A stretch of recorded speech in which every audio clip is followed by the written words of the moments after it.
Good morning students.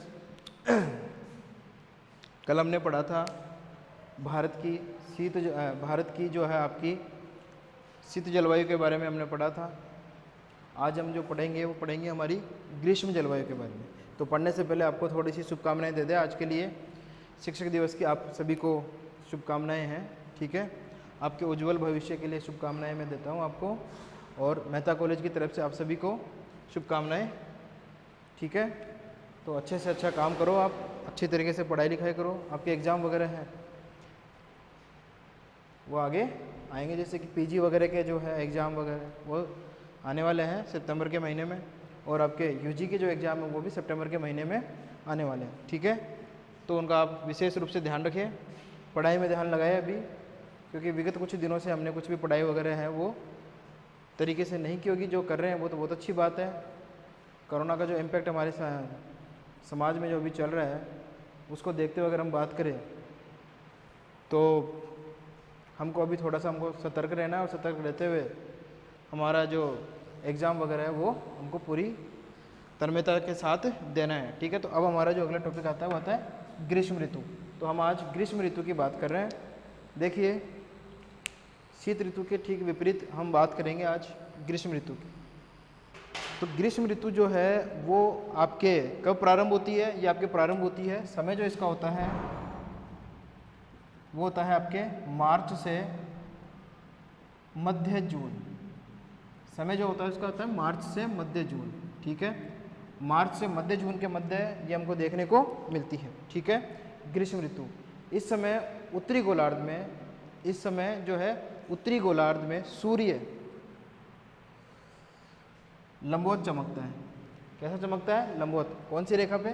कर्क रेखा पे। कर्क रेखा पे सूर्य लंबवत चमकता है, लंबवत चमकता है, ठीक है,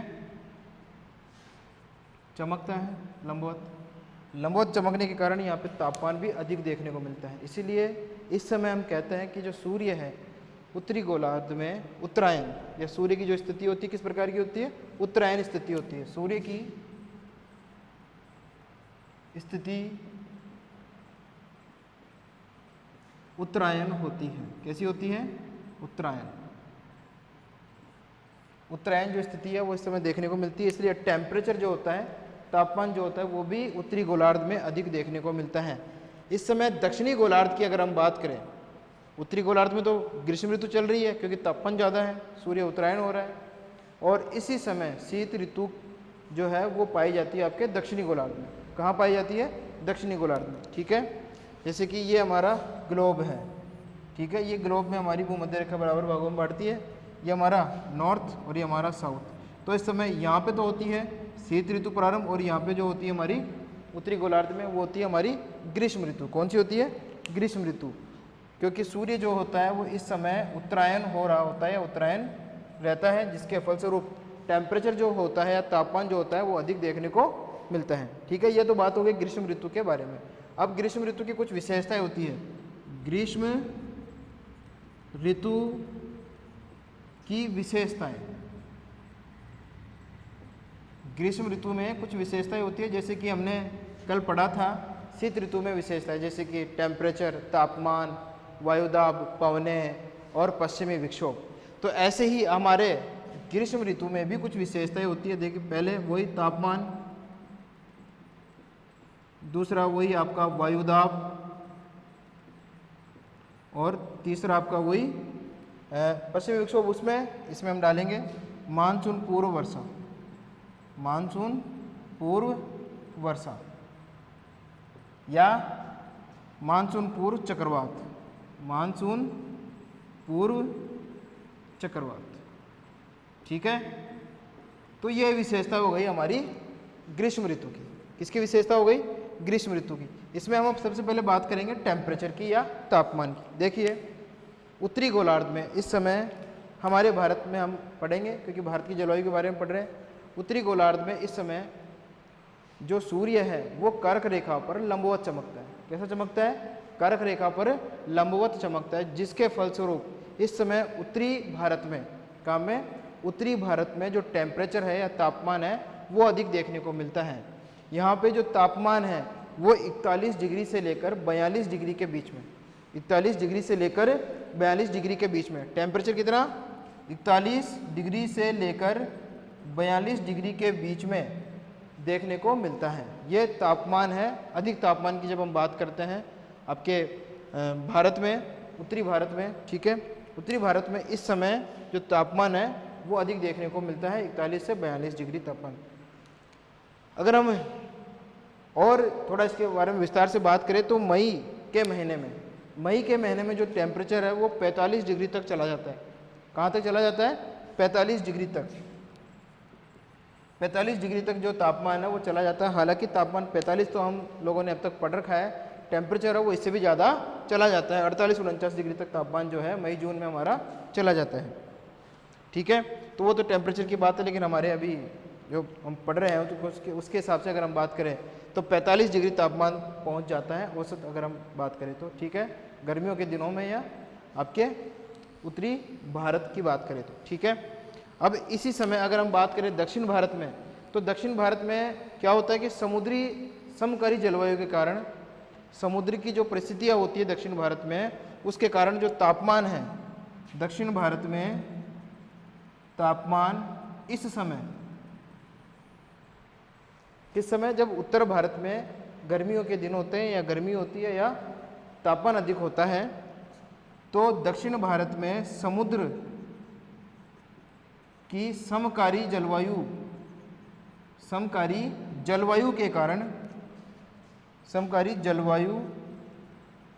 के कारण तापमान कम देखने को मिलता है। तापमान है वो कम देखने को मिलता है।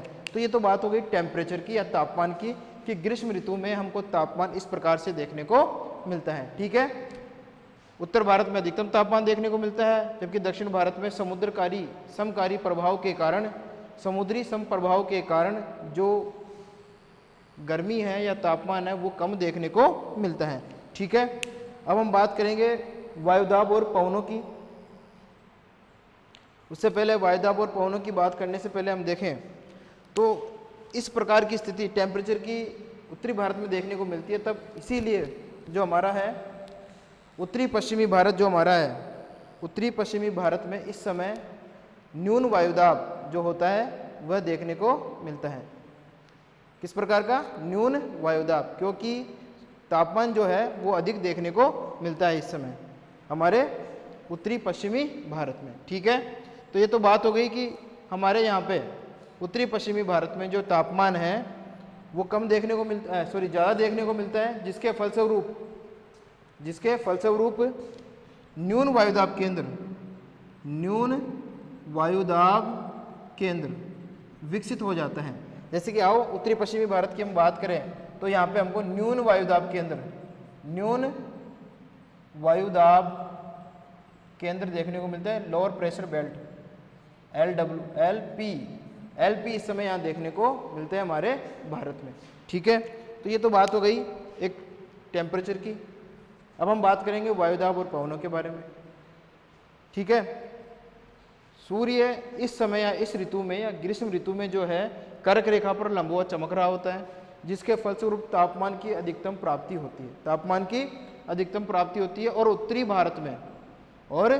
भारत में इस समय जो तापमान होता है वो अधिक देखने को मिलता है। मई माह का जो महीना होता है उसमें तापमान 45 डिग्री तक चला जाता है, जिसके फलस्वरूप उत्तरी पश्चिमी भारत में जो है तापमान जो है वो अधिक हो जाता है, अधिक देखने को मिलता है और न्यून वायुदाब केंद्र विकसित हो जाते हैं। तापमान इतना अधिक हो जाता है कि इस समय उत्तरी पश्चिमी भारत में गर्म हवाएं चलती है। क्या चलती है? उत्तरी पश्चिमी भारत में क्या चलती है? गर्म हवाएं चलने लगती हैं। और उन गर्म हवाओं को क्या बोलते हैं हम? इस ऋतु में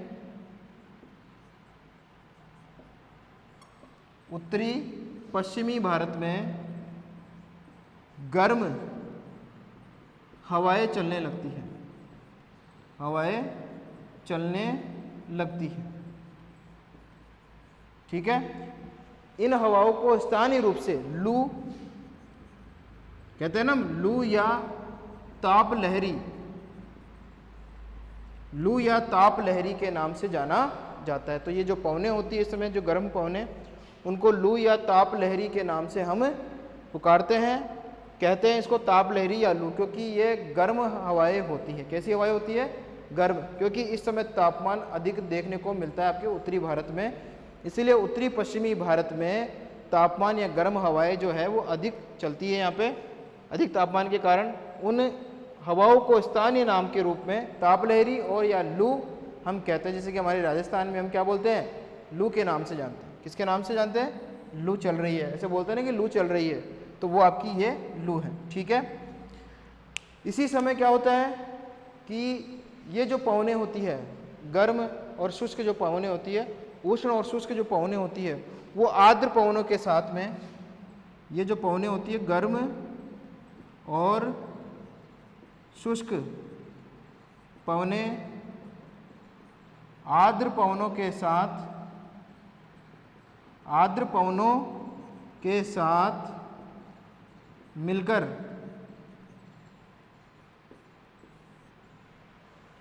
चक्रवातों की उत्पत्ति करती है। किन की उत्पत्ति करती है? मिलकर चक्रवातों की उत्पत्ति करती है।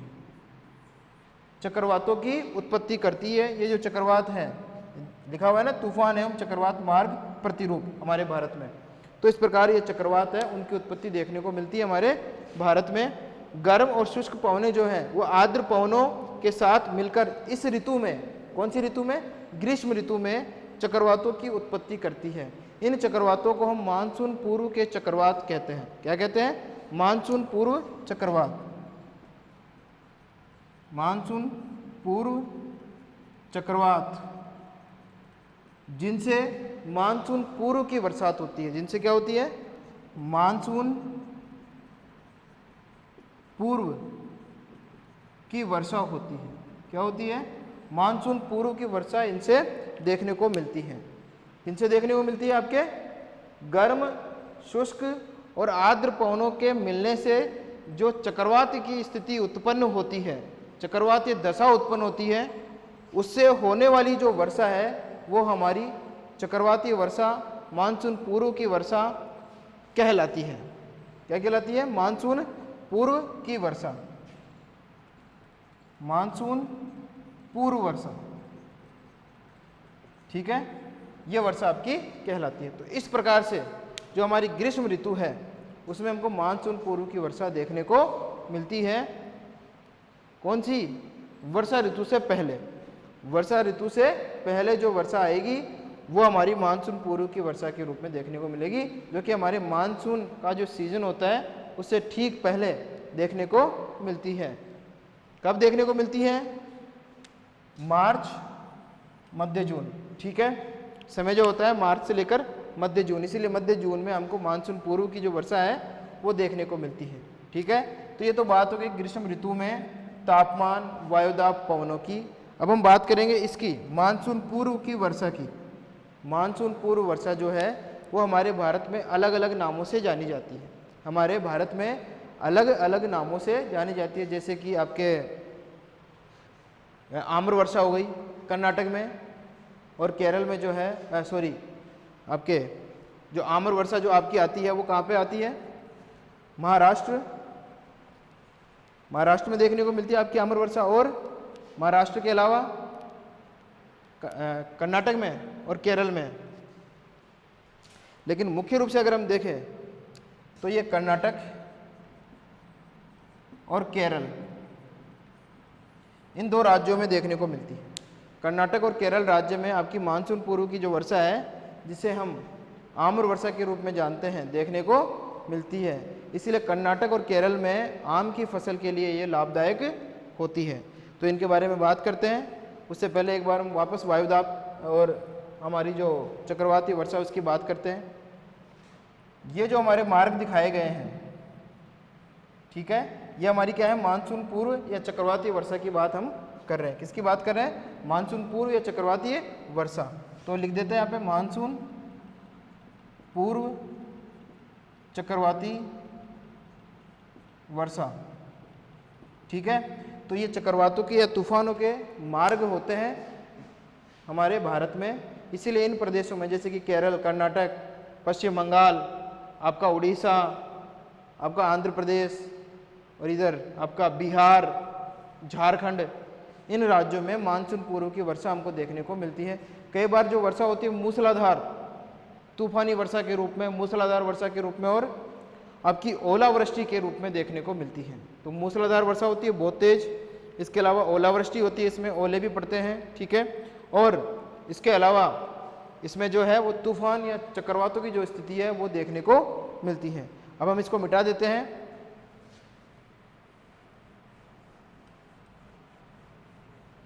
और अब हम बात करेंगे मानसून पूर्व वर्षा के स्थानीय नामों की। मानसून पूर्व वर्षा के स्थानीय नाम।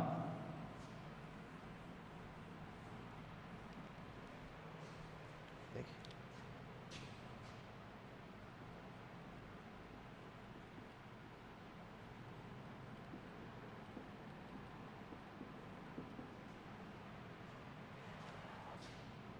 मानसून पूर्व वर्षा के स्थानीय नाम।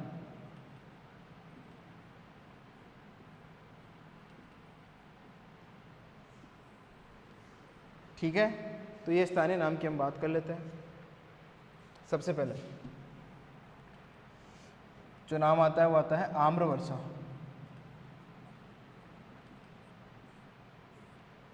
ठीक है, तो आम्र जो वर्षा है उसकी हम बात कर लेते हैं। आम्र वर्षा आपके कर्नाटक एवं ग्रीष्म ऋतु में, कौन सी ऋतु में? ग्रीष्म ऋतु में कर्नाटक एवं केरल में होने वाली, कर्नाटक एवं केरल में होने वाली वर्षा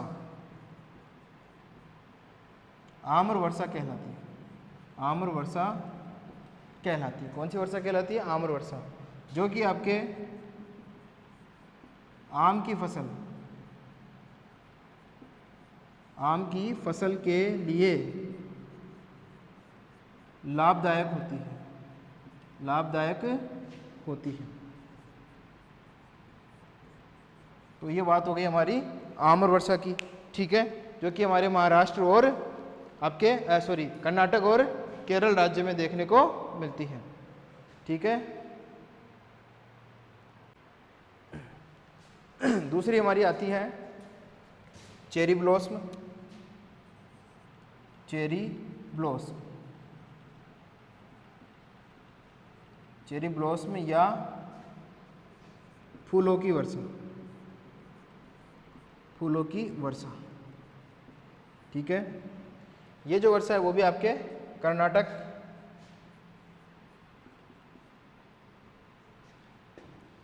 ग्रीष्म ऋतु में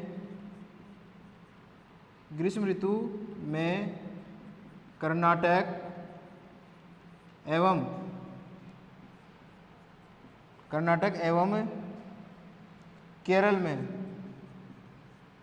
होने वाली वर्षा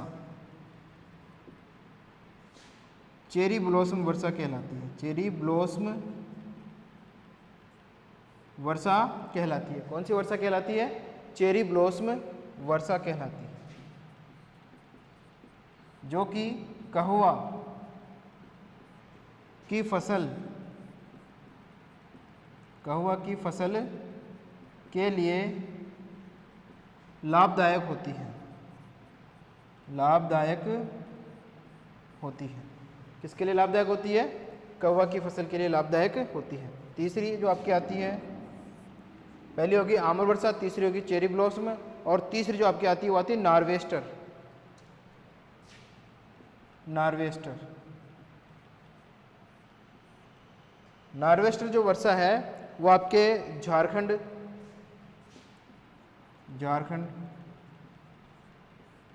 पश्चिम बंगाल,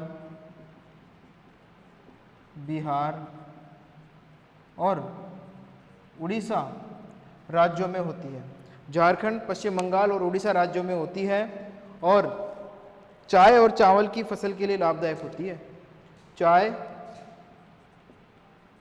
और चावल, चाय और चावल की फसल के लिए लाभदायक फसल आपकी होती है। ठीक है, कौन सी? नार्वेस्टर वर्षा। नार्वेस्टर जो वर्षा आपकी होती है वो आपकी ग्रीष्म ऋतु में ही होती है, मानसून पूर्व की वर्षा है, ये स्थानीय नाम है आपका, जो कि आपके पश्चिम बंगाल, झारखंड, बिहार और उड़ीसा में देखने को मिलती है। ठीक है, अगली जो वर्षा आती है नंबर 4, उसकी हम बात कर लेते हैं, काल वैशाखी। इसके लिए इसको मिटा देते हैं, काल वैशाखी। काल वैशाखी जो है ग्रीष्म ऋतु में होने वाली तूफानी वर्षा होती है। ग्रीष्म ऋतु काल वैशाखी।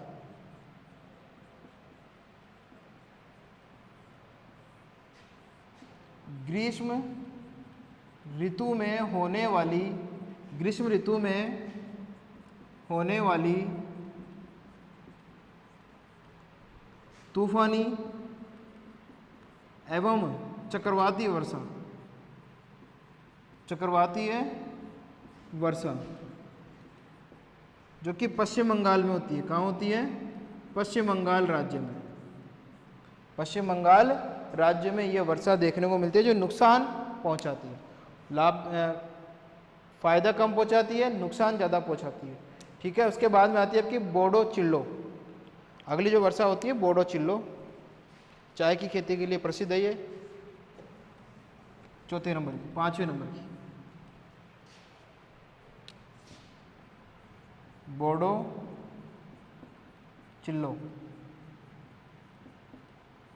वही मानसून पूर्व वर्षा, मानसून पूर्व की चाय वर्षा या चाय की खेती के लिए लाभदायक वर्षा जो है वो कौन सी आपकी? बोडो चिल्लो वर्षा। ठीक है, तो इस प्रकार से हमारी आज ग्रीष्म ऋतु पूरी होती है। ग्रीष्म ऋतु पूरी होती है। ग्रीष्म ऋतु के बाद में जो हमारी ऋतु आएगी वो आएगी वर्षा ऋतु, और वर्षा के बाद में हम पढ़ेंगे शीत ऋतु। लेकिन शीत ऋतु पढ़ने से आपकी जो आती है ग्रीष्म ऋतु, ग्रीष्म ऋतु को हम दोबारा से एक बार रिवीजन कर लेते हैं। देखिए सबसे पहले हम बात करते हैं, जो आपकी ग्रीष्म ऋतु होती है वो मार्च से लेकर मध्य जून में प्रारंभ होती है। ठीक है, मध्य जून तक इसका जो है प्रभाव बना रहता है। ठीक है, तो ये तो इसका समय काल हो गया। अब बात कर लेते हैं कि इस समय जो होता है वो टेम्परेचर या तापमान जो है वो क्यों बढ़ जाता है? क्योंकि इस समय सूर्य जो होता है उत्तरी गोलार्ध में उत्तरायण स्थिति में होता है। कौन सी स्थिति में होता है? उत्तरायण स्थिति में होता है। और सूर्य जो होता है कर्क रेखा पर इस समय लंबवत चमक रहा होता है। कैसा चमक रहा होता है? लंबवत, जिसके फलस्वरूप उत्तरी गोलार्ध में टेम्परेचर अधिक होता है और दक्षिणी गोलार्ध में इस समय शीत ऋतु चल रही होती है या शीत ऋतु देखने को मिलती है। ठीक है, ये तो बात हो गई हमारे इसकी ग्लोब की या पूरी पृथ्वी की बात होगी। ठीक है, अब हम बात करते हैं हमारे उत्तरी गोलार्ध में, हम भारत की स्थिति में आ जाते हैं। इस समय उत्तरी भारत में जो है वो टेम्परेचर, तापमान अधिक देखने को मिलता है, क्योंकि सूर्य जो है वो लंबवत चमक रहा होता है कर्क रेखा पर। और कर्क रेखा आपको पता ही है भारत को 2 भागों में बांटती है। तो जो हमारा उत्तरी भारत है वहाँ पे टेम्परेचर अधिक होता है, और दक्षिणी भारत में समकारी प्रभाव, समुद्र के समकारी प्रभाव के कारण जो है तापमान कम देखने को मिलता है। ठीक है, तो दक्षिण भारत में तो तापमान कम हो गया और उत्तर भारत में तापमान अधिक देखने को मिला। उत्तर भारत में इस समय जो अगर हम टेम्परेचर की बात करें, अधिकतम तापमान जो 41 डिग्री से लेकर 42 डिग्री देखने को मिलता है, और ज़्यादा जो टेम्परेचर है मई के महीने में देखने को मिलता है 45 डिग्री तक। कितने डिग्री तक देखने को मिलता है? 45 डिग्री तक। जिसके फलस्वरूप उत्तरी पश्चिमी भारत में क्या होता है? न्यून वायुदाब के केंद्र विकसित हो जाते हैं। कौन से केंद्र विकसित हो जाते हैं? न्यून वायुदाब केंद्र विकसित हो जाते हैं। ठीक है, ये तो बात हो गई हमारे तापमान की। अब हम बात करते हैं हमारे वायुदाब और पवनों की, इसके बारे में ग्रीष्म ऋतु में। तो ग्रीष्म ऋतु में टेम्परेचर के अधिक होने के कारण, तापमान के अधिक होने के कारण गर्म हवाएं चलने लगती है। क्या चलने लगती है? गर्म हवाएं। तो इसी समय उत्तरी पश्चिमी भारत में जो है गर्म और शुष्क पवनें चलती है। कौन सी पवनें चलती है? गर्म और शुष्क पवनें या हवाएं, जिन्हें स्थानीय रूप से लू या ताप लहरी, लू या ताप लहरी के नाम से हम जानते हैं। किसके नाम से जानते हैं? लू या ताप लहरी। बहुत ज़्यादा गर्म होती है ना, थपेड़े मारती है, गरम गरम लू लगती है तो हमारे गालों वगैरह पे ऐसे झुलसने जैसी स्थिति हो जाती है। ठीक है, गर्म हो जाती है ना, तो कपड़ा बांध के घूमते हैं हम लोग। क्यों घूमते हैं? क्योंकि गर्मी या गर्म जो हवाएं हैं बहुत तेज़ चलने लग जाती है, और जिसके फलस्वरूप हमारे डिहाइड्रेशन वगैरह की जो प्रॉब्लम है वो भी शुरू हो जाती है, उससे कई लोग बीमार वगैरह हो जाते हैं। ठीक है, तो ये तो बात हो गई, गर्म पवनें जो है वो इस समय देखने को मिलती है। अभी इसी समय क्या होता है कि गर्म शुष्क जो पवनें होती हैं, उन पवनों के, वो जो पवनें होती है गर्म और शुष्क, वो आपकी आर्द्र जलवायु के साथ में, कौन सी जलवायु के साथ में? आर्द्र जलवायु के साथ में, आर्द्र जलवायु सॉरी आर्द्र पवनों के साथ में, आर्द्र पवनों के साथ में मिलकर एक चक्रवात की स्थिति उत्पन्न करती है। किसकी स्थिति उत्पन्न करती है? चक्रवात की स्थिति उत्पन्न करती है। उन चक्रवातों को मानसून पूर्व के चक्रवात कहते हैं। क्या कहते हैं? मानसून पूर्व के चक्रवात कहते हैं, जो कि ग्रीष्म ऋतु में बनते हैं। कौन सी ऋतु में बनते हैं? ग्रीष्म ऋतु में बनते हैं। ठीक है, अब जब इस ऋतु में जब ये आपका मानसून पूर्व का चक्रवात बन जाता है, तो ये क्या करता है? मूसलाधार वर्षा करता है। क्या करता है? मूसलाधार वर्षा करता है, जो कि ओलावृष्टि के रूप में भी होती है और तूफानों के रूप में भी होती है। तूफानों के रूप में और ओलावृष्टि के रूप में ये हमको देखने को मिलती है। बहुत अधिक तेज गति के साथ में ये वर्षा होती है, जिससे कि कई नुकसान देखने को मिलते हैं इस समय। ठीक है, और ज़्यादातर नुकसान जो होता है वो उड़ीसा, आपके केरल, कर्नाटक और पश्चिम बंगाल, बिहार राज्यों में देखने को मिलते हैं। कई बार आसमानी बिजली वगैरह जो होती है, जिनको हम तड़ित बोलते हैं, वो भी इस समय बहुत ज़्यादा गिरती है, जिसके फलस्वरूप बहुत सारे लोग अपनी जान गंवाते हैं। ठीक है, तो ये तो बात हो गई मानसून पूर्व के चक्रवात की। अभी मानसून पूर्व चक्रवात से जो वर्षा होती है, जो मूसलाधार वर्षा होती है, उसे हम क्या बोलते हैं? मानसून पूर्व की वर्षा। क्या बोलते हैं? मानसून पूर्व की वर्षा हम उसे बोलते हैं। अब मानसून पूर्व की वर्षा जो होती है, उसको हम हमारे भारत में अलग अलग नामों से जानते हैं। कैसे जानते हैं? अलग अलग नामों से हम इसको जानते हैं, जैसे कि आम्र वर्षा। अब आम्र जो वर्षा होती है वो आपके कर्नाटक और केरल राज्य में देखने को मिलती है। कहाँ देखने को मिलती है? कर्नाटक और केरल राज्य में। ठीक है, ये जो वर्षा होती है वो आम की फसल के लिए यहाँ लाभदायक होती है, इसीलिए इसका नाम क्या दिया गया? आम्र वर्षा। ठीक है, केरल और आपके कर्नाटक राज्य में होती है। दूसरे नंबर पे जो स्थानीय नाम इसका आता है आपकी मानसून पूर्व वर्षा का, वो आता है आपके चेरी ब्लॉसम। कौन सी वर्षा? Cherry blossom. अब चेरी ब्लॉसम वर्षा या फूलों की वर्षा इसका नाम दिया गया है। इसमें क्या होता है? ये जो वर्षा है वो आपके वही कर्नाटक और केरल राज्य में होती है, लेकिन ये आम की फसल के बजाय अब यहाँ पर क्या होती है? कहवा की फसल के लिए लाभदायक होती है। किसके लिए वो लाभदायक होती है? कहवा की फसल के लिए लाभदायक होती है। ठीक है, तो ये तो बात हो गई हमारी आपकी कौन सी वर्षा की? चेरी ब्लॉसम वर्षा की। ठीक है, चेरी ब्लॉसम वर्षा के बाद में तीसरे नंबर पे जो आती है वो आती है आपकी नॉर्वेस्टर। इसमें लिखा हुआ नहीं, मिटा दिया मैंने, नॉर्वेस्टर। नॉर्वेस्टर जो आपकी है वो आपके बिहार, झारखंड, पश्चिम बंगाल और उड़ीसा राज्यों में देखने को मिलती है। ठीक है, ये स्थानीय नाम किसने दिया? इन राज्यों ने दिया इसको। और यहाँ पर जो ये वर्षा है वो चाय की खेती के लिए और चावल की खेती के लिए लाभदायक होती है। आपकी कौन सी? वही नॉर्वेस्टर पवनें। ठीक है, नॉर्वेस्टर जो पवनें हैं उसके बाद में जो आपकी आती है आपकी कौन सी आती है? काल वैसाखी, जो पश्चिम बंगाल में होती है। कहाँ पे होती है? पश्चिम बंगाल में होती है, तूफानी बारिश होती है। ठीक है, नॉर्वेस्टर वर्षा के बाद में आपके काल वैसाखी जो वर्षा होती है वो पश्चिम बंगाल में होती है और तूफानी वर्षा के रूप में देखने को मिलती है। अगली जो आती है आपकी आती है बोडो चिलो। कौन सी आती है? बोडो चिलो, जो कि चाय की फसल के लिए लाभदायक होती है। ठीक है,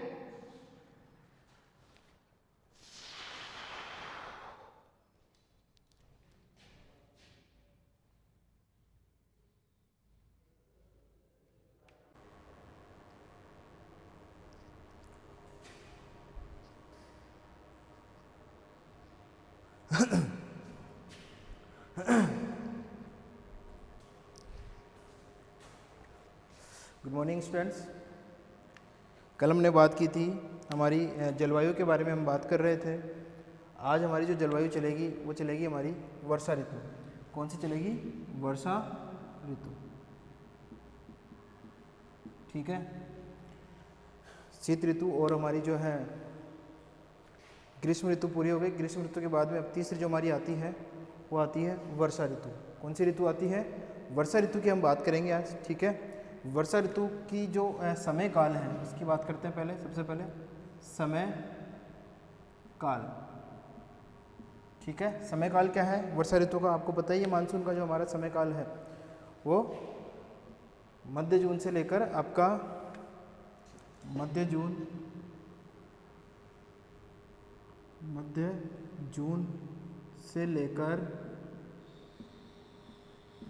से लेकर सितंबर तक देखने को मिलता है।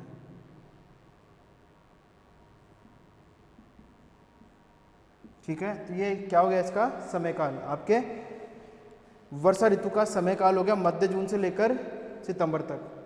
अब हम बात करेंगे इस ऋतु के अंतर्गत कौन कौन सी विशेषताएं देखने को मिलती है, कौन कौन सी दशाएं देखने को मिलती है, उसकी हम बात करते हैं। सबसे पहले तो देख लेते हैं कि इस ऋतु में होता क्या है इस दिनों में, इन दिनों के दौरान। ठीक है। इस ऋतु में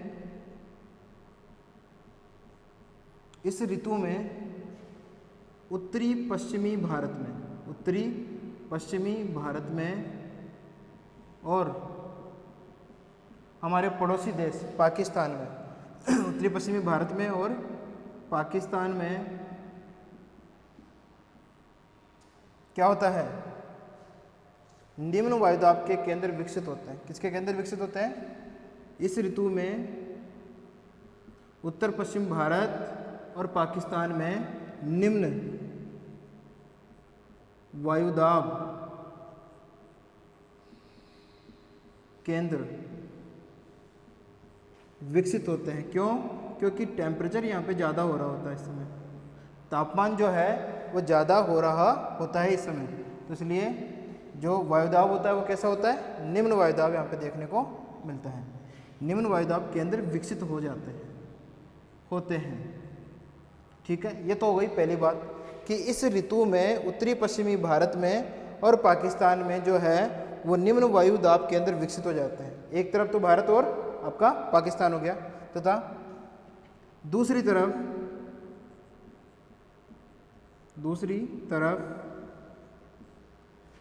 हिंद महासागर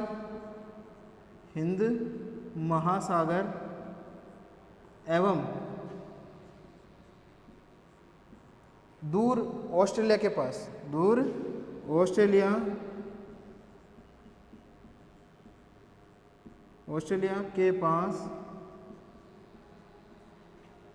उच्च वायुदाब केंद्र विकसित हो जाते हैं। उच्च वायुदाब केंद्र विकसित हो जाते हैं। उच्च वायुदाब केंद्र विकसित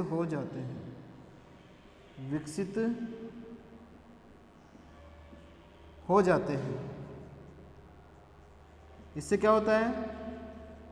अब ये स्थितियां हमको देखने को मिलती है दो स्थितियां हमको देखने को मिलती है। पहली तो ये और दूसरी ये। पहली स्थिति जो है वो आपकी इस ऋतु में उत्तरी पश्चिमी भारत में और पाकिस्तान में निम्न वायुदाब केंद्र विकसित होना।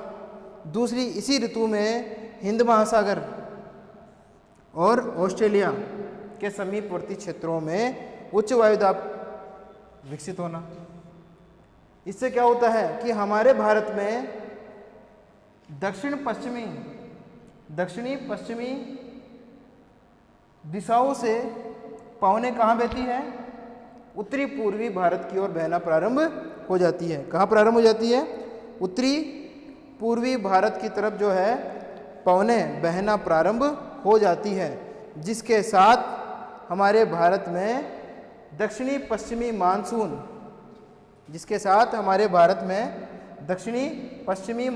का प्रवेश हो जाता है। किसका प्रवेश हो जाता है? दक्षिणी पश्चिमी मानसून का प्रवेश हो जाता है और भारत में इसी के साथ में वर्षा प्रारंभ हो जाती है। क्या प्रारंभ हो जाती है? वर्षा जो है हमारे भारत में प्रारंभ हो जाती है। ठीक है, इसीलिए हम कहते हैं कि हमारा जो मानसून है वो दक्षिणी पश्चिमी जो पवने हैं वो लेकर आती है। दक्षिणी पश्चिमी पवने जो है वो अपने साथ में लेके आती है, और इन्हीं पवनों को हम दक्षिणी पश्चिमी मानसूनी पवनों के नाम से जानते हैं, जिनका रास्ता कैसा होता है, दक्षिण पश्चिम से उत्तर पूर्व की तरफ। दक्षिणी पश्चिम से उत्तर पूर्व की तरफ इन पवनों का क्या हो जाती है, दिशा हो जाती है। ठीक है, अब ये तो बात हो गई कि इस ऋतु में ये जो परिवेश या परिघटना है वो हमको देखने को मिलती है। कौन सी ऋतु में, वर्षा ऋतु में। तीसरे नंबर की ऋतु है हमारी, पहली शीत और ग्रीष्म हो गई, उसके बाद में वर्षा, और वर्षा के बाद में जो हमारी ऋतु आएगी वो आएगी शीत ऋतु आएगी, शरद हो गई हमारी।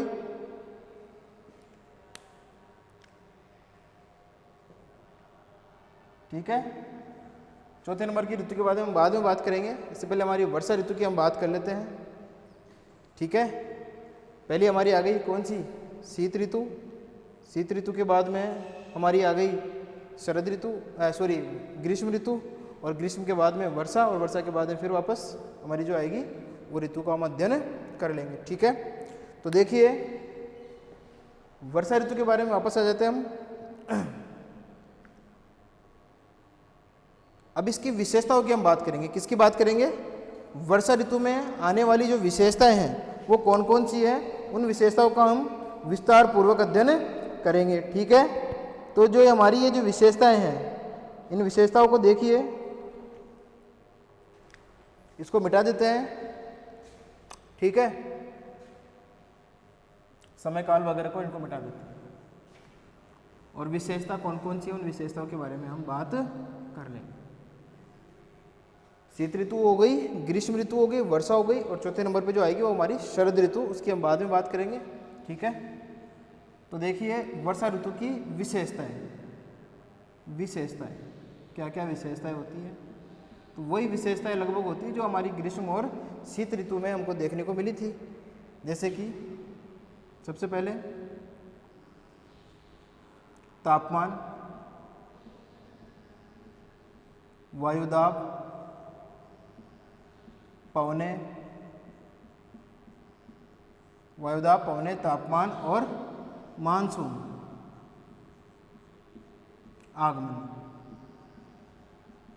ये विशेषताएं हमारे वर्षा ऋतु की हमको देखने को मिलती हैं। ठीक है, तो हम धीरे धीरे इनकी बात कर लेते हैं। पहले सबसे पहले हम टेम्परेचर की बात करते हैं। किसकी बात करते हैं, तापमान की है वो हम बात करते हैं। ठीक है, तो देखिए इस समय विशेष में, इस ऋतु में हम देखिए, इस ऋतु में कौन सी ऋतु में, हमारी वर्षा ऋतु में, इस ऋतु में मानसूनी, इस ऋतु में मानसूनी पवनों के कारण, पवनों के आगमन से, ऐसे करना, पवनों के आगमन से, इसको मिटा देते हैं एक बार,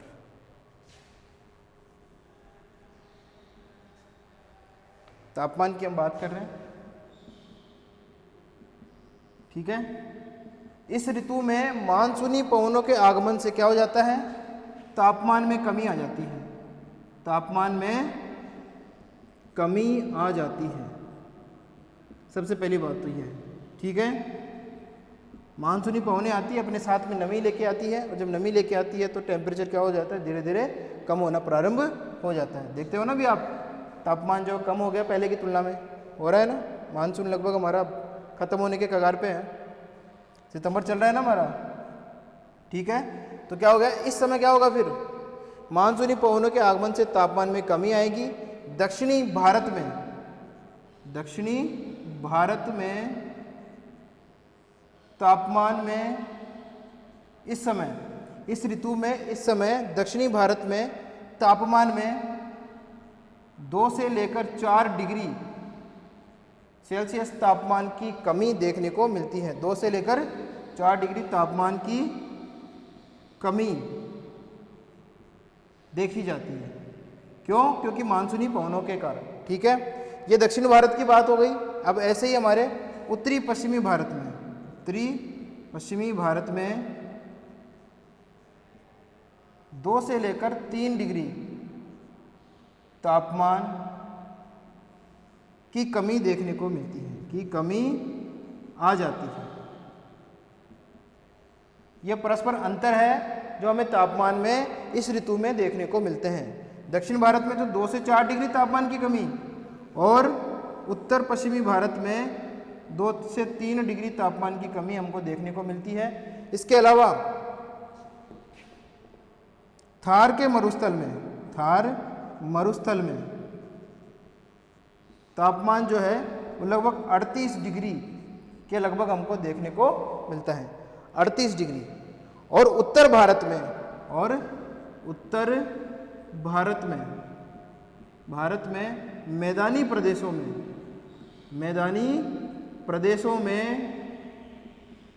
कौन से प्रदेशों में? मैदानी प्रदेशों में। ये तापमान की जो विशेषताएं हैं उसकी हम बात कर रहे हैं किसमें? हमारी वर्षा ऋतु में, कि मानसूनी पवनों के आगमन के कारण क्या हो रहा है? दक्षिण भारत में और उत्तरी पश्चिमी भारत में और हमारे उत्तर भारत में जो है हमको तापमान की भिन्नताएं देखने को मिलती है, तापमान में कमी देखने को मिलती है मानसूनी पवनों के आगमन के कारण।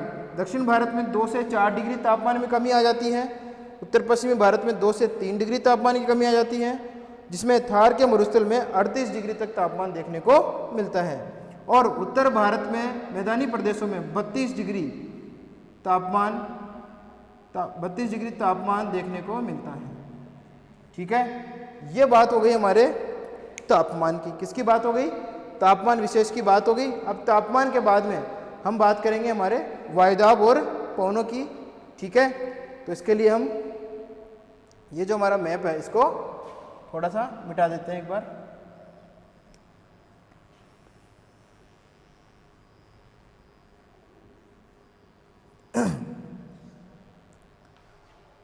ठीक है, तो अब हमारा जो चलेगा वो चलेगा वायुदाब और पवनें इस समय विशेष में, इस ऋतु में। ठीक है, इस ऋतु में वायुदाब और पवनों में क्या विशेषताएं देखने को मिलती है उसकी हम बात करते हैं। इस ऋतु में जो है, इस ऋतु में उत्तरी पश्चिमी भारत का तापमान अधिक रहता है। मानसूनी पवनों के आगमन से पहले की बात है ये। ठीक है, अधिक रहता है जब तक मानसूनी पवनें आती नहीं है तब तक। ठीक है, इस ऋतु में उत्तरी पश्चिमी भारत का तापमान अधिक रहता है, जिसके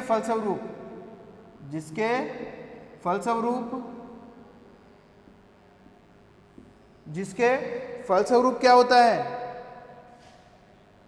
यहां पर उत्तरी पश्चिमी भारत में यहां पर निम्न वायुदाब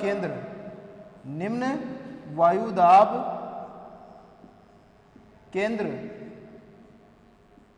विकसित हो जाते हैं। निम्न वायुदाब केंद्र विकसित हो जाते हैं आपके उत्तर पश्चिमी भारत में। क्या हो जाते हैं? निम्न वायुदाब केंद्र विकसित हो जाते हैं, या जो वायुदाब है वो निम्न हो जाता है। कैसा हो जाता है? निम्न हो जाता है। कहाँ पे? उत्तरी पश्चिमी भारत में। जबकि इसके ठीक विपरीत अगर हम बात करें हिंद महासागर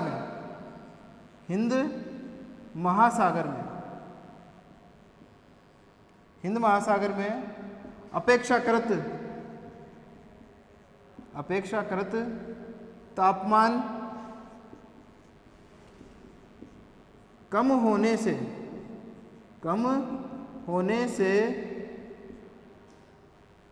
उच्च वायुदाब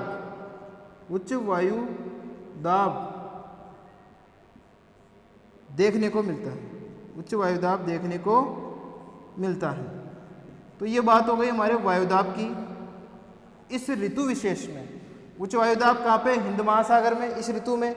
निम्न वायुदाब कहाँ पे? उत्तरी पश्चिमी भारत में इस ऋतु में। ठीक है, जिसके फलस्वरूप क्या होता है? उच्च वायुदाब केंद्र से निम्न वायुदाब केंद्र की ओर क्या होती हैं? पवनें चलना प्रारंभ हो जाती हैं। क्या चलना प्रारंभ हो जाती है? पवनें। और उन पवनों को हम क्या नाम देते हैं? दक्षिणी पश्चिमी पवनें। कौन सी पवनें? दक्षिणी पश्चिमी पवनें जो हमारे उत्तरी पूर्वी भारत की ओर प्रवेश करती है, सॉरी उत्तरी पूर्वी भारत में वर्षा करती है, जिसकी दिशा कैसे होती है, दक्षिणी पश्चिमी से लेकर उत्तरी पूर्वी, और जो हमारे भारत के तटीय प्रदेशों में सबसे पहले प्रवेश करती है। कहाँ प्रवेश करती है, तटीय प्रदेशों में। ठीक है, ये तो बात हो गई हमारी वायुदाब की। किसकी बात हो गई, वायुदाब। ठीक है, और वायुदाब के साथ में पवनों की भी बात हो गई। जैसे मैंने अभी बनाया था मैप देखा ही था ना थोड़ी देर पहले आपने, देखिए दोबारा से उसके बारे में बात कर लेते हैं एक बार।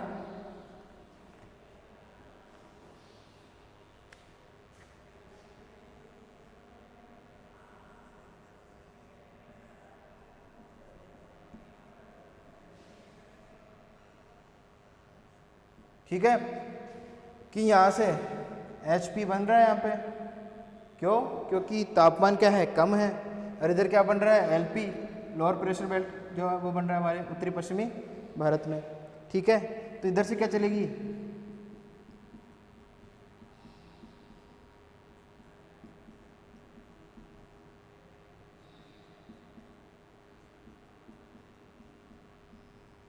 ये चल रही है पवनें, तो इनको बोलेंगे मैं दक्षिणी पश्चिमी पवनें। दिशा का आपकी तरफ है उत्तरी पूर्वी भारत, उत्तरी पूर्वी भारत। ठीक है, ये LP बन रहा है यहाँ पे, लोअर प्रेशर बेल्ट जो है हमारा वो बन रहा है। इधर क्या बन रहा है, हाई प्रेशर वायुदाब, निम्न वायुदाब, उच्च वायुदाब। पवनें कहाँ से चलेगी, उच्च वायुदाब से निम्न वायुदाब की तरफ। ठीक है, तो इसलिए ये पवनों की दिशा कैसी हो गई, दक्षिण पश्चिम से उत्तर पूर्व की तरफ। तो हमारी वायुदाब और पवनों की विशेषता इस ऋतु में हमको इस प्रकार की देखने को मिलती है। ठीक है, ये हो गई हमारी मानसूनी पवनें, मानसूनी पवनें या दक्षिणी पश्चिमी मानसून, जिससे हम वर्षा की प्राप्ति करते हैं। ठीक है, अब ये बात हो गई हमारी अब तक तापमान, वायुदाब और पवनों की। अब हम बात करेंगे मानसून की, इसमें इस ऋतु में जो हमारा मानसून है उसकी हम बात करेंगे। ठीक है, तो देखिए इसके लिए हम इधर मिटा देते हैं।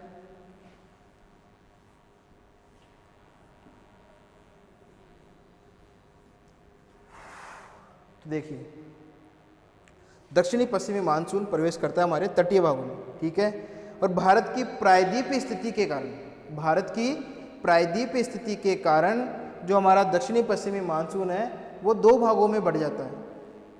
कितने भागों में बढ़ जाता है, दो भागों में। दो भाग कौन कौन से, पहला अरब सागर का मानसून, अरब सागर की मानसूनी,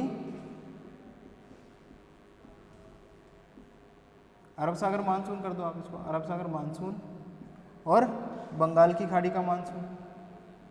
प्रायद्वीपीय स्थिति के कारण बंगाल की खाड़ी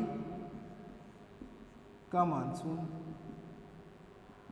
ठीक है, ये इधर वाला जो होगा हमारा बंगाल की खाड़ी, और इधर वाला जो होगा हमारा वो अरब सागर का मानसून। ठीक है, तो देखिए इसके बारे में बात करते हैं वर्षा की। हमारे भारत में मानसून वर्षा कैसे होती है उसकी हम बात करते हैं। तो भारत में, ठीक है, भारत में जून के पहले सप्ताह में, भारत में जून के पहले सप्ताह में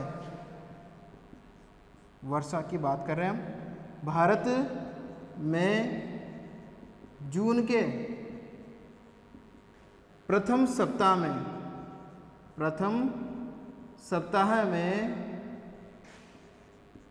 भारत में जून के प्रथम सप्ताह में मानसूनी पवनें या मानसून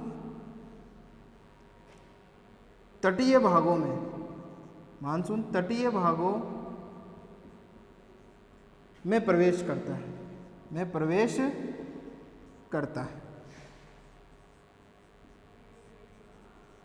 ठीक है, अचानक होने वाली वर्षा है ये हमारी मानसूनी जो वर्षा होती है, प्रस्फुटन कहते हैं, इसीलिए मानसून का प्रस्फुटन भी इसको कहते हैं। ठीक है, जबकि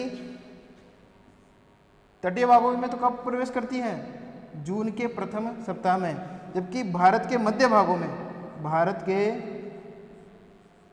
मध्य भागों में, मध्य भागों में मानसून जुलाई माह में प्रवेश करता है। जुलाई माह में प्रवेश करता है, ठीक है। तो ये बात हो गई, ये दो विशेषताएं हो गई हमारे भारत में मानसून की, कि तटीय भागों में तो पहुंचता है जून के पहले सप्ताह में और मध्य भारत में पहुंचता है आपके जुलाई वाले महीने में। कौन से महीने में पहुंचता है? जुलाई के महीने में, ठीक है। तो अब हम बात करेंगे हमारे भारत में दो भागों में जो विभाजित हो गया है मानसून, उसकी हम बात करेंगे, अरब सागर के मानसून की और बंगाल की खाड़ी के मानसून की।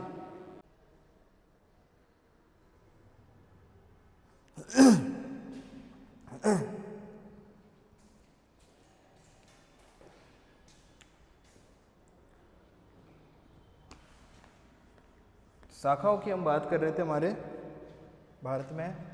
मानसून दो शाखाओं में बढ़ जाता है, अरब सागर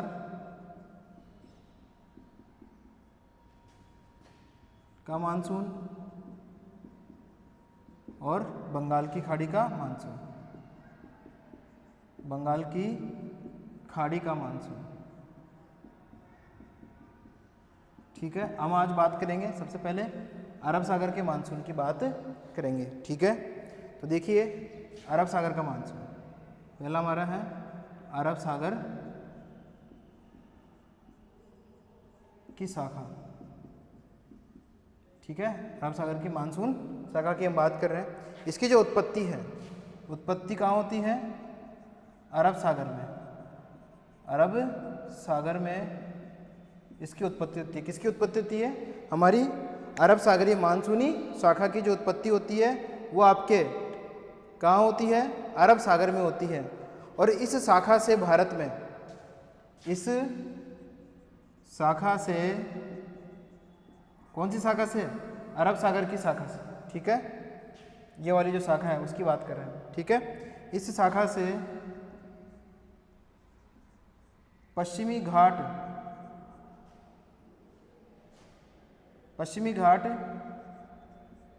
के तटीय प्रदेशों में, पश्चिमी घाट के तटीय प्रदेशों में तथा महाराष्ट्र, पश्चिमी घाट के तटीय प्रदेशों में तथा महाराष्ट्र, गुजरात, इस शाखा के द्वारा पश्चिमी घाट के पश्चिमी ढाल करना, पश्चिमी घाट के पश्चिमी ढाल पर, ढाल तथा महाराष्ट्र, गुजरात और एमपी, मध्य प्रदेश में वर्षा होती है। कहाँ कहाँ वर्षा होती है? इस शाखा से आपके पश्चिमी घाट के पश्चिमी ढाल पर तथा महाराष्ट्र और गुजरात में ये जो वर्षा है वो हमको देखने को मिलती है, ठीक है। भारत के तट पर आने के पश्चात, भारत के तटीय भागों में आने के पश्चात अरब सागर की मानसून शाखा 3 भागों में बढ़ जाती है। कितने भागों में बढ़ जाती है? 3 भागों में बट जाती है, ठीक है। तो देखिए तटीय भागों में आने के बाद में ये 3 शाखाओं में बढ़ जाती है, 1, 2 और 3। पहली शाखा, दूसरी शाखा और तीसरी शाखा। तो हम सबसे पहले प्रथम शाखा की बात करते हैं। प्रथम शाखा भारत के तटीय भागों में या तटीय प्रदेश में आने के पश्चात अरब सागर का जो मानसूनी पवनें हैं वो 3 भागों में बढ़ जाती है। प्रथम शाखा के रूप में, द्वितीय शाखा के रूप में और तृतीय शाखा के रूप में ये बढ़ जाती है। सबसे पहले हम बात करेंगे मानसून की प्रथम शाखा की। यह शाखा, ये जो शाखा है आपकी, यह शाखा पश्चिमी घाट के या पश्चिमी घाट से टकराकर, ये शाखा पश्चिमी घाट से टकराकर, पश्चिमी घाट से टकराकर पश्चिमी तटीय मैदान पर, कौन से मैदान पर?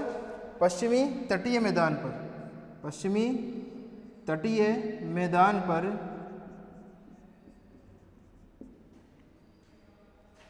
250 सेंटीमीटर तक, कितने सेंटीमीटर तक? 250 सेंटीमीटर तक वर्षा करती है, ठीक है। तो ये बात हो गई कि जो हमारी प्रथम शाखा है वो हमारे पश्चिमी घाट से टकराती है।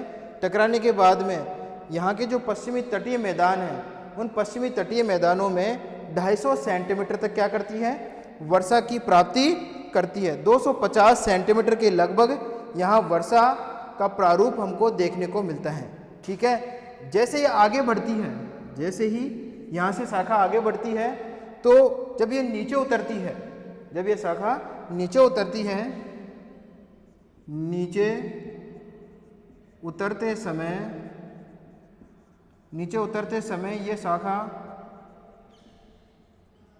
घर्षण प्राप्त करती है। क्या प्राप्त करती है? घर्षण।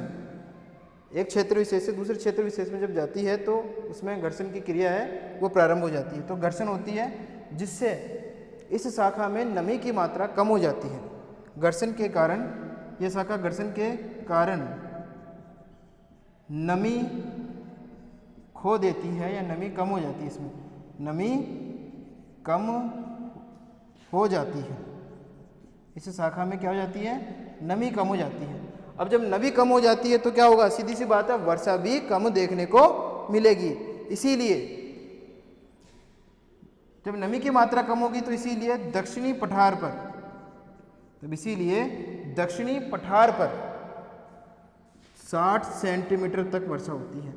60 सेंटीमीटर हो रही है, कहाँ पे 250 सेंटीमीटर हो रही थी। क्यों? अब यहाँ पे प्रारूप क्या आ गया कि जब आगे बढ़ती है शाखा, आगे बढ़ने पर जब ये नीचे उतरती है, नीचे उतरने पर इसमें घर्षण की क्रिया होती है। कौन सी क्रिया होती है? घर्षण क्रिया के कारण ये जो नमी होती है इसकी वो कम हो जाती है और कम होने पर ये वर्षा भी क्या होती है? कम प्रदान करती है, 60 सेंटीमीटर के लगभग। ठीक है, इस वर्षा की एक विशेषता और यह है कि आपका जो महाराष्ट्र में महाबलेश्वर है, महाराष्ट्र में जो महाबलेश्वर है उसकी स्थिति पवनाभिमुख के रूप में देखने को मिलती है। कैसी देखने को मिलती है? पवनाभिमुख रूप में देखने को मिलती है, जिसके फलस्वरूप वहाँ पर जो है मूसलाधार वर्षा देखने को मिलती है। मूसलाधार मतलब कि आपके महाबलेश्वर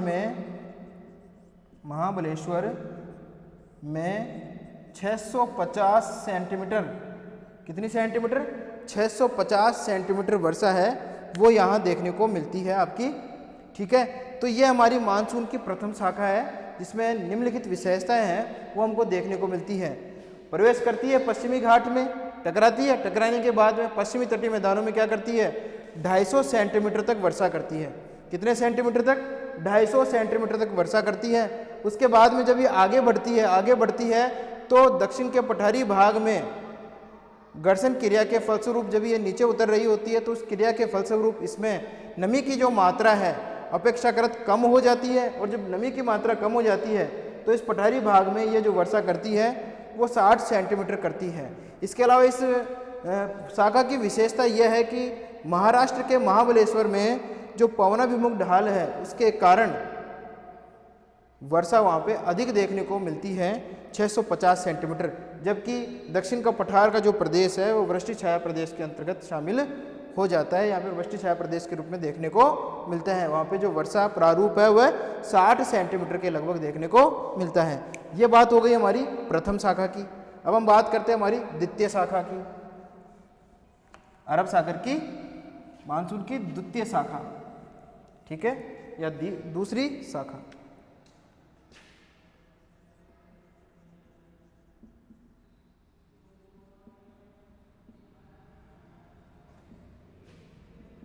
मानसून की द्वितीय शाखा,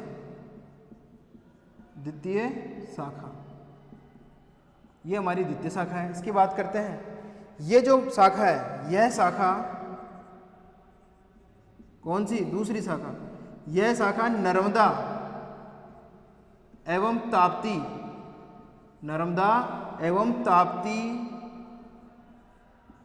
नदी घाटी से प्रवेश करती है।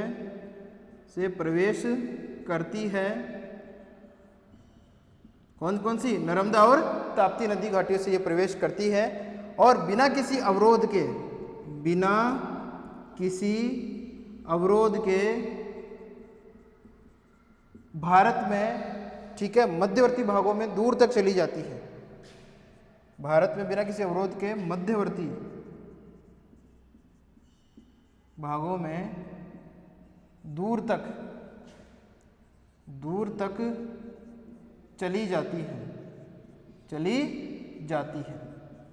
ठीक है, तो क्या विशेषता हो गई कि पहले तो ये नर्मदा और ताप्ती नदी घाटियों में प्रवेश करती हैं और प्रवेश करने के बाद में यहाँ पे कोई अवरोध तो होता नहीं बीच में, और मध्यवर्ती भारत में दूर तक चली जाती है। कहाँ तक चली जाती है? दूर तक। और दूर तक जाकर फिर ये नागपुर में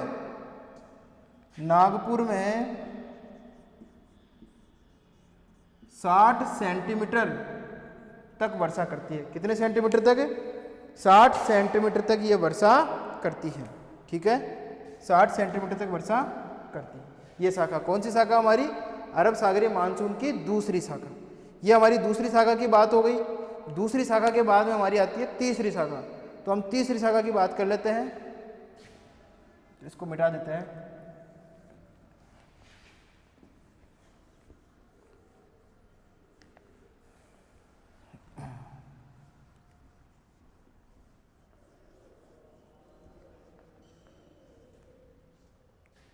पहली शाखा थी, उसके बाद में दूसरी शाखा। दोबारा से एक बार मैं रिपीट कर देता हूँ। हमारी पहली शाखा जो मैंने मिटा दी, उसके बाद दूसरी भी रिपीट कर दूंगा। पहली शाखा में क्या था कि जो हमारी मानसूनी पवनें थी वो कहाँ प्रवेश कर रही थी? पश्चिमी घाट पर टकरा रही थी, और पश्चिमी घाट पर टकराने के बाद में पश्चिमी तटीय मैदानों पर क्या कर रही थी? वर्षा कर रही थी। और उसके अलावा महाराष्ट्र वगैरह में, आपके गुजरात में और आपके मध्य प्रदेश में वर्षा कर रही थी। ठीक है, उसके अलावा जैसे ही वहाँ से वो नीचे आती है, ठीक है, नीचे प्रवेश करती है, प्रवेश करने के बाद में घर्षण क्रिया के फलस्वरूप इन पवनों में नमी की मात्रा क्या हो जाती है? कम हो जाती है। और जब नमी की मात्रा कम हो जाती है तो दक्षिण के पठार पर ये क्या करती है? 60 सेंटीमीटर तक ही वर्षा करती है। कितने सेंटीमीटर तक? मात्र 60 सेंटीमीटर तक ही वर्षा करती है। लेकिन आपके महाराष्ट्र में पवनाभिमुख ढाल के कारण महाबलेश्वर में 650 सेंटीमीटर तक ये वर्षा करती है। आपकी मानसून की पहली शाखा, अरब सागर मानसून की पहली शाखा। ठीक है, दूसरी जो शाखा है आपके अरब सागर मानसून की, वो आपके नर्मदा और ताप्ती नदी घाटियों में प्रवेश करती है और फिर वहाँ से बिना किसी अवरोध के मध्यवर्ती भाग में भारत के दूर तक चली जाती है और वहाँ जाकर क्या करती है? 60 सेंटीमीटर तक वर्षा करती है नागपुर में। ठीक है, अब उसके बाद में आती है हमारी तीसरी शाखा, अरब सागर मानसून की तीसरी शाखा।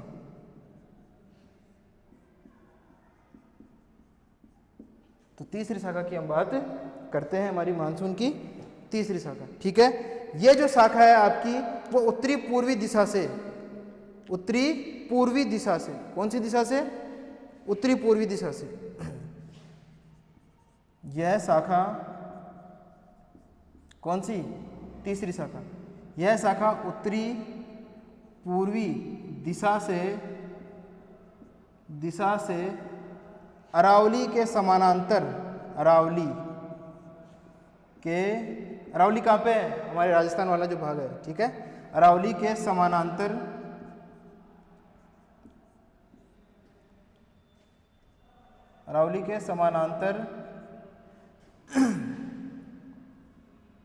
हिमालय के तलहटी तक पहुंचती है। ठीक है, तो ये तो बात हो गई इसकी दिशा की और पहुंचने का जो मार्ग है उसकी। अब अरावली क्या है? इसके समानांतर है।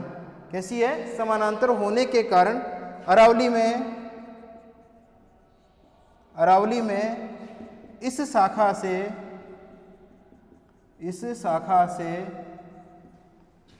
बहुत कम वर्षा होती है, बहुत कम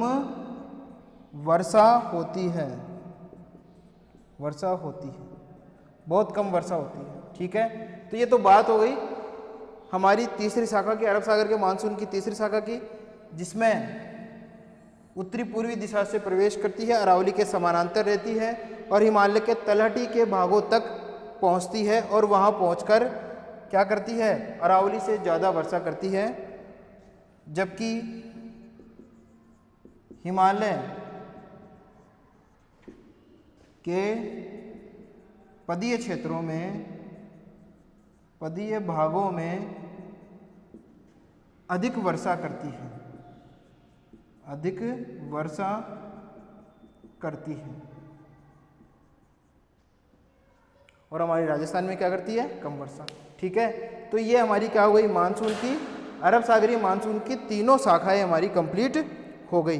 प्रथम शाखा, द्वितीय शाखा और तृतीय शाखा है वो हमारी इस प्रकार से पूरी होती है। ठीक है, उसके बाद में बंगाल की खाड़ी की जो शाखा है उसके बारे में हम नेक्स्ट क्लास में पढ़ेंगे, लेकिन इसका एक बार दोबारा से रिपीट कर देते हैं तीसरी शाखा को।